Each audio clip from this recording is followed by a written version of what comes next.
मेरे प्यारे बच्चों, मैं उम्मीद करता हूँ आप सब बढ़िया होंगे। आपने निर्णय कर लिया कि आपको ईयर ड्रॉप ही लेना है। तो आज के ही जो वीडियो होगा, ईयर ड्रॉप किसको लेना चाहिए, कैसे लेना चाहिए, कहां से पढ़ाई करनी चाहिए, क्या होना चाहिए स्ट्रैटेजी, रूटीन क्या होना चाहिए, ईयरली रूटीन क्या होना चाहिए, मंथली रूटीन क्या होना चाहिए, वीकली रूटीन और डेली रूटीन क्या होना चाहिए।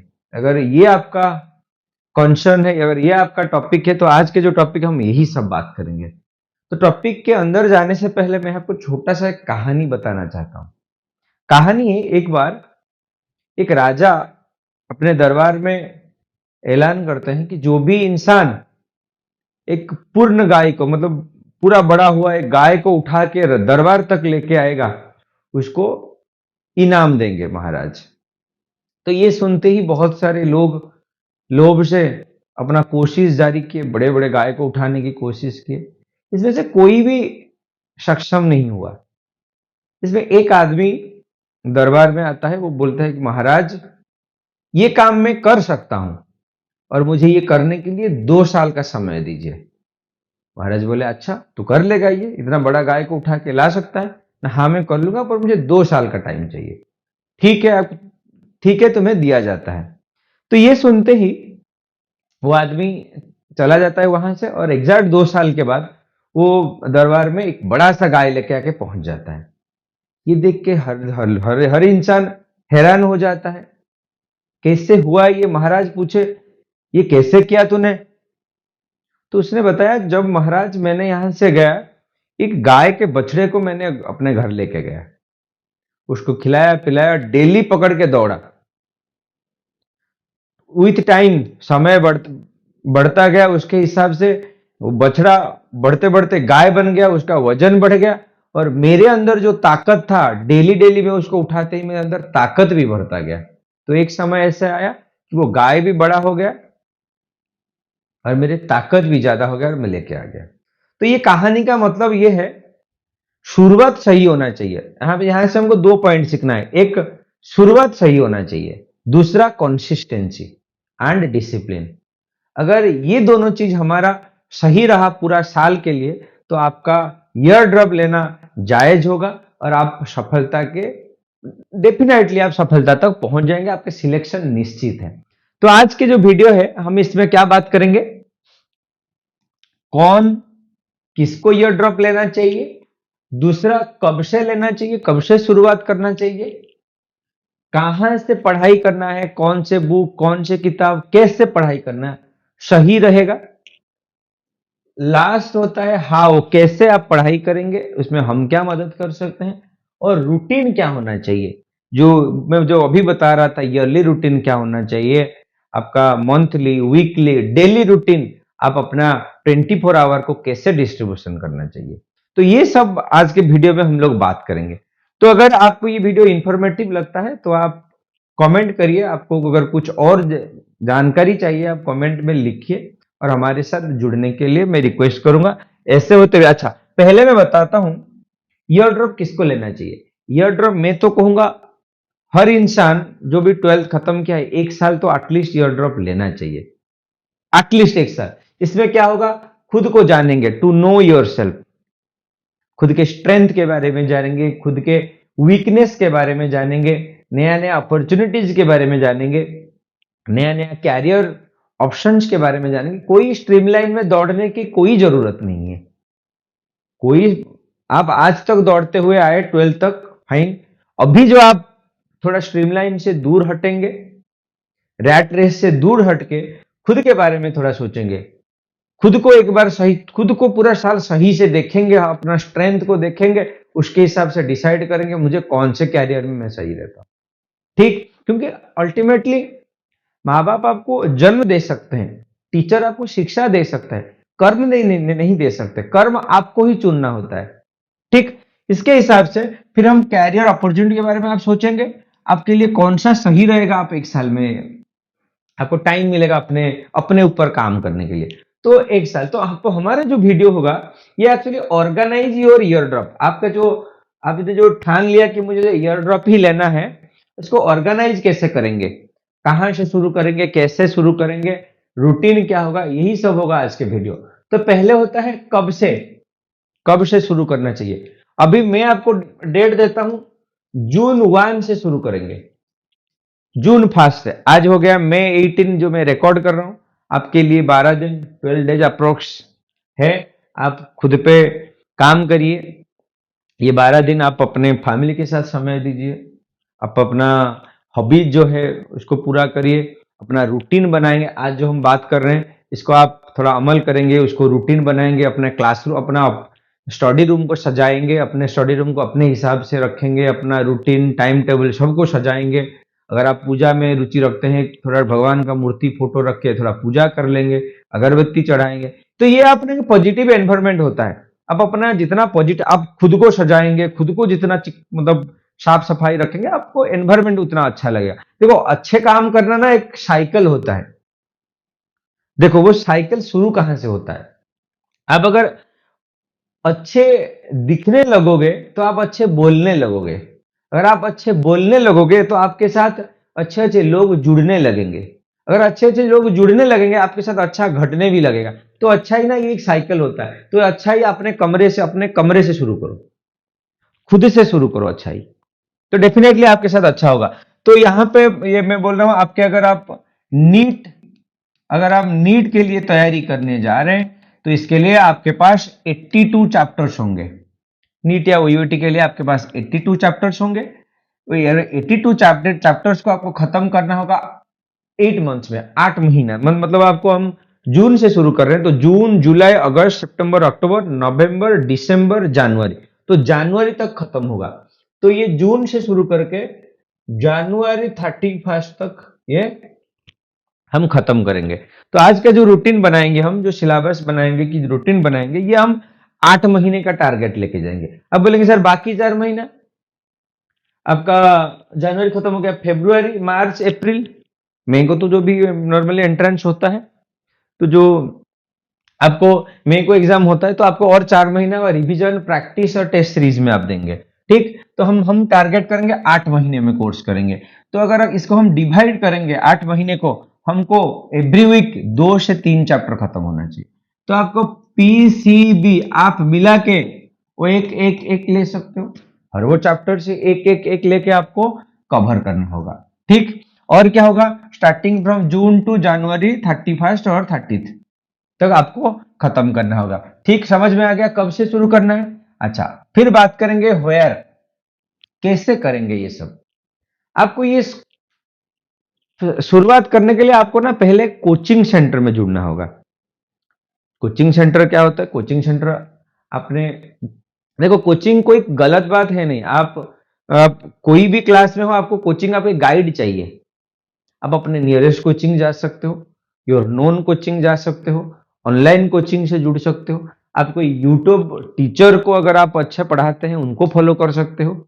आप अपने हिसाब से देखो आपको क्या सही लगता है।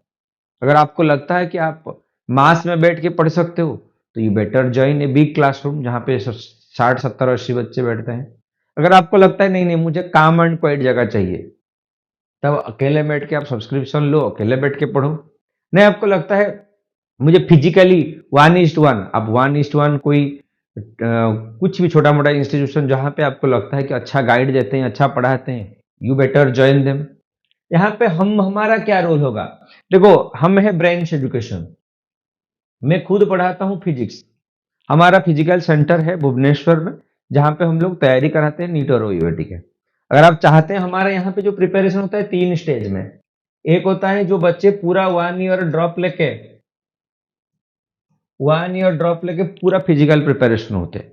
कुछ बच्चे हमारे साथ सिर्फ टेस्ट सीरीज लेते हैं। टेस्ट सीरीज मतलब मैं आगे बताऊंगा टेस्ट सीरीज क्या है, उसका रोल क्या है। फिर हम क्या करते हैं, हम टेस्ट सीरीज के साथ टेस्ट प्लस, देखो ईयर ड्रॉप में हम लोग पढ़ाएंगे, स्टडी देंगे प्लस टेस्ट देंगे। यहाँ पे ओनली टेस्ट देंगे, आप कहीं से भी पढ़ो, यूट्यूब से पढ़ो, कोई सब्सक्रिप्शन लो, हमारे पास सिर्फ टेस्ट सीरीज लोगे। और ये क्वालिटी टेस्ट सीरीज होता है, ये भी नीट प्रेप का हमारा टेस्ट सीरीज होता है, क्वालिटी टेस्ट सीरीज। आप यूट्यूब कर लो नीट प्रेप, फाइन। हम लोग खाली टेस्ट सीरीज भी देते हैं। इसके साथ टेस्ट के साथ हम ना स्टडी एनवायरनमेंट देते हैं। स्टडी एनवायरनमेंट क्या होता है? हम लोग क्लासरूम देते हैं जहां पे आप, अगर आपको घर में पढ़ने में मुश्किल होता है, आप आके क्लासरूम में पढ़ोगे, एक टीचर अवेलेबल रहेगा। मान लो आज हो गया फिजिक्स का टीचर, आप कोई भी पेपर सॉल्व किए, आके आप हमारा ऑफिस रूम से या तो टीचर से गाइड लेके आप अपना कर सकते हो। मतलब आपको हम क्लासरूम दे देंगे, आप बैठ के पढ़ोगे, एक टीचर भी वहां पे अवेलेबल रहेंगे, जो भी क्वेश्चन से आपको डाउट हुआ वहां पे आप डायरेक्टली आके पूछ सकते हो। ठीक, ये हम दे सकते हैं। ये होगा एक ईयर ड्रॉप लेके फुल फेज में पढ़ाएंगे, खाली Sunday to Sunday mock test देंगे, यहाँ पे मॉक टेस्ट भी कराएंगे और एवरीडे आपको क्लासरूम देंगे, आप बैठ के खुद से मॉक टेस्ट पेपर सॉल्व करेंगे और डाउट क्लियर करेंगे। ठीक, ये तीनों आपको जो भी सही लगता है आप उसके साथ जा सकते हो। आगे बढ़ते हैं कैसे। देखो, ये जो टेस्ट प्रिपरेशन होते हैं या तो जो भी बच्चे एंट्रेंस के लिए प्रिपेयर होते हैं, वहां पे 3 स्टेजेस होता है। पहले डीप अंडरस्टैंडिंग ऑफ थ्योरी, कोई भी थ्योरी को डीप तक जाना है, पूरा अंदर तक पहुंचना है, डीप अंडरस्टैंडिंग ऑफ थ्योरी। तो ये हो गया stage number 1। Stage number 2 mock test, आपको मॉड्यूल पेपर प्रैक्टिस, आपको कोई भी कोचिंग का मॉड्यूल पेपर सॉल्व कर सकते हो आप, Aakash, Allen, PW, any institution you know, या तो हमारा मॉड्यूल पेपर प्रैक्टिस कर सकते हो, या तो हमारे आप नीट प्री प्लेटफॉर्म से क्वेश्चन जनरेट भी कर सकते हो आप अपना प्रैक्टिस के लिए। तो ना ये होगा डेली प्रैक्टिस। थ्योरी कवर करना है, थ्योरी खत्म। मान लो एक चैप्टर आपका इलेक्ट्रोस्टैटिक्स आया, मैं फिजिक्स पढ़ा था, मैं फिजिक्स का एग्जांपल दे सकता हूँ। मान लो मैं क्या खत्म किया, इलेक्ट्रोस्टैटिक खत्म किया, तो उसके डीप तक मैं थ्योरी तक गया, उसके डीप तक मैं गया थ्योरी। ठीक, थ्योरी में जब समझ में आ गया, अब मैं क्या करूंगा, मॉड्यूल पेपर प्रैक्टिस करूंगा। अब क्या करूंगा मैं, मॉड्यूल सॉल्व करूंगा। ठीक है, ठीक है, मॉड्यूल सेल्फ सॉल्व करेंगे। समझ में आ रहा है? मॉड्यूल आप कोई भी, देखो आप मॉड्यूल किसी का भी फॉलो करो तो कोई प्रॉब्लम नहीं, कोई टीचर ही तो बनाए हैं, हाँ कि नहीं? पर आप अच्छे मॉड्यूल पेपर भी थोड़ा देखो, उसको सॉल्व करो। ठीक, अच्छा, पहला हो गया थ्योरी समझना, दूसरा हो गया मॉड्यूल पेपर प्रैक्टिस करना, तीसरा और सबसे इंपॉर्टेंट टेस्ट, मॉक टेस्ट। आपको पीरियडिकली मॉक टेस्ट देने से क्या होगा, अपना टाइम मैनेजमेंट सीखोगे, टाइम मैनेजमेंट सीखोगे। दूसरा चीज क्या सीखोगे, इसमें भी आपको प्रैक्टिस होगा, न्यू क्वेश्चन को आप डेली एनकाउंटर होगे, प्रैक्टिस होगा, न्यू क्वेश्चन के साथ आप एनकाउंटर होंगे, न्यू क्वेश्चन के साथ। और क्या हो सकता है, देखो एक टाइम मैनेजमेंट सीख जाओगे, नया नया आपका प्रैक्टिस भी होता रहेगा, टाइम मैनेजमेंट भी सीखेंगे, और क्या होगा, न्यू क्वेश्चन के साथ आप जितने फेस करोगे उसके हिसाब से आप उसका सॉल्यूशन के लिए ढूंढोगे, उसका डाउट को क्लियर करने के लिए आप ढूंढोगे। अच्छा, चौथा क्या है, बच्चे क्या नॉर्मली क्वेश्चन देके स्ट्रेस्ड हो जाते हैं, तो ये स्ट्रेस जो हो जाते हैं बच्चे, क्या होते हैं, स्ट्रेस हो जाते हैं। मान लो पहले किसको करना चाहिए, देखो क्वेश्चन को होता है पहले ब्रेक करना, कहां से, पहले मैं सबसे इजी कर लूंगा, स्टेज नंबर 1, फिर मैं क्या करूंगा, फिर मैं सारा बायोलॉजी को करने की कोशिश करूंगा, फिर मैं केमिस्ट्री को करने की कोशिश करूंगा, फिर मैं फिजिक्स की तरफ जाऊंगा। तो ये कैसे करना चाहिए, पूरा स्टेज बाय स्टेज आप खुद से अपना बना लोगे, क्या होना चाहिए, किसके बाद क्या होना चाहिए। तो ये टेस्ट का इंपॉर्टेंस तो बहुत ज्यादा है, और ये 3 चीज very important to get a selection. आपको सिलेक्शन पाने के लिए आपको ये 3 चीज तो सबसे ज्यादा जरूरी है। और ये कंसिस्टेंसी जो मैं बताया था कहानी में, आपको कंसिस्टेंट होना पड़ेगा, और थ्रू आउट पूरा चीज के लिए, पूरा 1 साल के लिए आपको कंसिस्टेंटली, आपको थ्योरी मॉक पेपर, आपको module paper mock test, theory module paper mock test, theory module paper mock test, ऐसे करते हुए सारे चैप्टर्स को, 82 चैप्टर्स को कवर करना है। अब मैं बात करेंगे रूटीन। देखो मैं बताया था कि टोटल 82 चैप्टर्स है, अगर आप उसको डिवाइड करोगे, अब ऐसे लेके चलो, मान लो 2 वीक्स में, 2 वीक्स में आपको क्या करना पड़ेगा, 5 चैप्टर्स कंप्लीट करना पड़ेगा। तो 2 वीक्स मींस 14 डेज आपको मिला, 14 डेज में आपको मान लो 5 चैप्टर्स। अब इसको कैसे डिवाइड कर सकते हो, देखो अब इसको ऐसे डिवाइड कर सकते हो, आप पर चैप्टर 2 डेज, हाँ, तो 5 चैप्टर इंटू 2 डेज, पर चैप्टर 2 डेज, तो कितने हो गया? 10 डेज हो गया। आपके पास 10 दिन लग गया 5 चैप्टर को खत्म करने के। देखो खत्म करना मतलब ये नहीं कि खाली वीडियोज देख लेना, एनसीईआरटी का क्वेश्चन कर लेना या थ्योरी देख लेना। देखो कंप्लीट करने का मतलब आपको जो 2 दिन मिल रहा है, जो आपको पर चैप्टर 2 दिन मिल रहा है, पर चैप्टर 2 डेज मिल रहा है, आपको क्या करना है? पहला जो डे, फर्स्ट डे आपको क्या करना होगा? आपको डीप, पूरा थ्योरी के डीप तक जाना पड़ेगा। थ्योरी को कैसे भी करें, थ्योरी खत्म करना ही होगा पहला दिन। दूसरा जो दिन होगा सेकेंड डे आपको क्या करना पड़ेगा?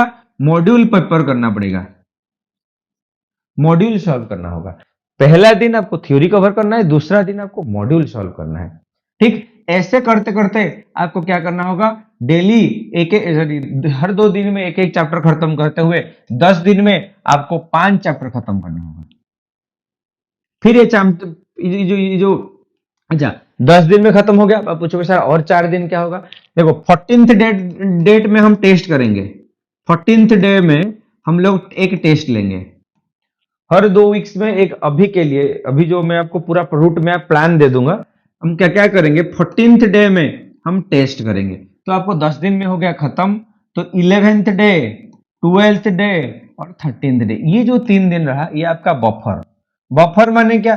आपको घर में गेस्ट आ सकते हैं, तबियत खराब हो सकता है, या आप रोक नहीं सकते, कुछ ना कुछ प्रॉब्लम्स आ सकता है। हर हफ्ते कुछ ना कुछ ऐसे आ सकता है। इसलिए आप 2 से 3 दिन आप ले जाओ बफर और रिवीजन। मान लो कोई चैप्टर कोई कारण से खत्म नहीं हुआ, तो ये 2 से 3 दिन में आप बफर लेके प्रैक्टिस करोगे।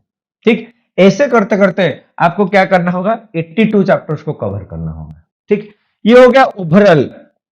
अब दिमाग में आ रहा होगा सर ये तो आपने ईयरली बता दिया, 8 महीने में खत्म करना है, बाकी 4 महीना प्रैक्टिस करेंगे, ईयरली हो गया।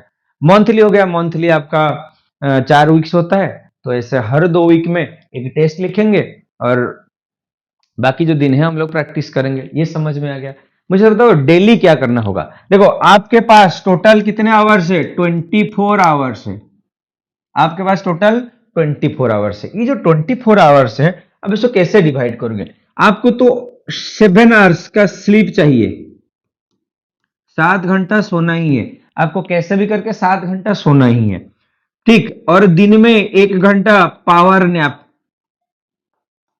इसका बहुत जरूरी है, आप आगे समझोगे। पावर नैप बहुत जरूरी है, क्योंकि हम जितने क्या करते हैं, जितने हम थोड़ा सोते हैं, हमारे जो मेमोरी सेल वो एक्टिव होते हैं। ठीक, तो हमको 1 घंटा, तो ऐसे करके आपके पास क्या होगा? 8 आवर्स चलेगा। तो 24 आवर्स से 8 आवर्स चला गया, बच्चा कितना? 16 आवर्स। और ये जो 16 आवर्स बचेंगे, ये 16 आवर्स से आप क्या करो? 3 आवर्स दे दो। 3 आवर्स क्या करने के लिए? Daily activities. जैसे आपने ब्रश करेंगे, आप खाएंगे, हाँ कि नहीं, आप अपना छोटा मोटा एक्टिविटी, कपड़ा धोएंगे, हो गया, छोटा मोटा जो भी कुछ ऐसे वैसे काम के लिए आप 3 घंटा काट लो। ठीक, आप डेली एक्टिविटी, ब्रश किया, कपड़ा धोया, रूम सजाया, आप अपना किताब सजाया, जो भी कुछ किया, ये सब में आप 3 घंटा ले दे दिए। बाकी जो 3 घंटा आपको और 3 घंटा आपको क्या करना है? आप अपना हॉबीज कर सकते हो। अगर आपको पेंटिंग करना है, गाना गाना है, आपको रील्स बनाना है, रील्स बनाओ मत, तो कुछ भी हॉबीज है आप उसको फॉलो कर सकते हो। घर में बात कर सकते हो, टाइम स्पेंड कर सकते हो, फैमिली के साथ वॉक में जा सकते हो। हाँ, ये सब काम आप बाकी थे। तो आपके पास कितना बचा? ये भी 6 घंटा चला गया, आपके पास बचा 10 आवर्स। तो ये 10 आवर्स में बफर देके मैं 8 to 10 आवर्स आपको दे रहा हूं। ये जो 8 to 10 आवर्स आपको स्टडी करना है। 8 to 10 आवर्स आपका स्टडी टाइम होगा। अच्छा, ये 8 to 10 आवर्स जो स्टडी टाइम होगा, देखो ये कैसे करेंगे।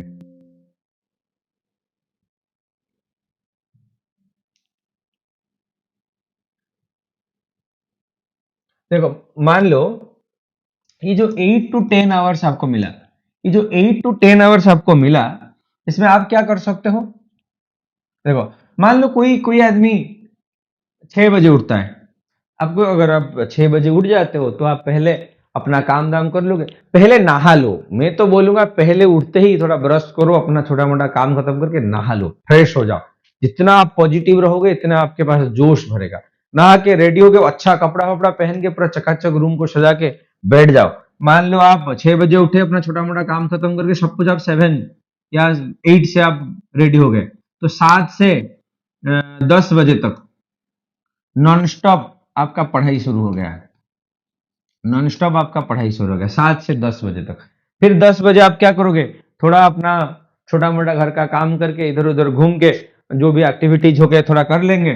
फिर हम क्या करेंगे, 12 बजे से 1 या 2 बजे तक, 1 या तो 2 बजे तक फिर से थोड़ा पढ़ाई कर लेंगे। फिर खा के फिर क्या करेंगे, सो जाएंगे। फिर हम रेडी हो जाएंगे 3 से 5, 3 से 5 फिर से हमारा पढ़ाई शुरू हो जाएगा। ठीक, फिर 5 से हम लोग क्या करेंगे, थोड़ा वॉक पे चले जाएंगे। ठीक, वॉक पे चले जाएंगे, इवनिंग वॉक ऐसे कुछ हो गया। फिर क्या करेंगे, 5 से 6 के बाद थोड़ा वॉक करके फिर बैठेंगे हम 6:30 या 7 से 6:30 से एकदम 9:30 ऐसे आसपास पूरा एकदम से पढ़ाई होगा। ठीक, ये पढ़ाई खत्म होने के बाद आप क्या करोगे, थोड़ा अपना डिनर फिनर करके रात को थोड़ा ओवरलुक करेंगे, क्या क्या हमने पढ़ा थोड़ा ओवरलुक करेंगे, पूरा दिन भर का स्टडी को थोड़ा ओवरलुक करेंगे। फिर खत्म करेंगे, आज का दिन हो गया। भगवान को धन्यवाद करेंगे कि आज का दिन हमारा अच्छा हुआ, प्रिपरेशन सही था, अगले दिन के लिए हमको हिम्मत दीजिए। ठीक, ऐसे करते हुए आपको क्या करना होगा, आपको पूरा साल का मेहनत करना होगा। ठीक, अगर आप कंसिस्टेंट रहोगे, जैसे मैं बताया था स्टोरी के सामने पहले से, आपको 2 चीज करना पड़ेगा सफलता के लिए, एक सही शुरुआत, दूसरा कंसिस्टेंस। अगर आप ये दोनों करते हो तो आपको सफलता से कोई नहीं रोक सकते। हमारे साथ जुड़ने के लिए धन्यवाद। आप लाइक कमेंट सब्सक्राइब तो कर ही सकते हो। धन्यवाद।